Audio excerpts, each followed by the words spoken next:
ከኪዳን የራቀ አገልግሎት በኪዳኑ በቃሉ መሰረት ስንመለከተው ይሄ ከእግዚአብሔር ቃል ጋር መሰረት ጋር ይናጋል። አሁን ላይ ያሉ በተለያዩ ስፍራዎች ምናልባት የወንጌል አማኙን ሁሉንም የማይወክሉ ልምምዶች አሉ። የመጽሐፍ ቅዱሳዊ የሆኑ ልምምዶች እንደገና ደግሞ በክርስቶስ ኢየሱስ ያገኘነው just like prosperity ብቻ ነው መከናወን ብቻ ነው ወይ የሆነ ነገር ማግኘት ብቻ ነው ተብሎ ይታሰባል ማለት ነውና አንተ ምን አንስይታለህ በዚህ ሐሳብ ውስጥ ማለት ነው?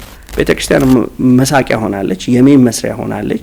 መድረኮቻችን ከእግዚአብሔር ወንጌል ርቀው የብዙ የውድቀቶች ብዙዎች የምናዝንበት ሆኗል። ሐዋርያቶችን ደግሞ እያጠመዱ ያሉበትን እየሰሩ ካሉበት ሁኔታ ትተው ነው የተከተሉትና አንዳንዴ ማግኘትን ብቻ አይደለም ብያስባለሁ ትተህም መከተል እያጣህም መሄድ ነው የክርስቶስ ወንጌል ማለት ነው። ኪዳኑ ስምምነት ነው፣ በሁለት አካላቶች ነው፣ በመብትና በግዴታ ላይ ተወሰነ ብያለሁ። ግን የእግዚአብሔር ኪዳን ግን ይለያል። ከዚህ በጣም ብዙ ሀብት ስታጋብሽ በጣም በእግዚአብሔር የተባረክሽ እግዚአብሔር ካንቺ ጋር ሆነ ይመስላል። ያ ግን ከእግዚአብሔር ጋር ለመሆንሽ ሚስጥር ወይንም ከእግዚአብሔር ጋር ለመሆንሽ አያረጋግጥም።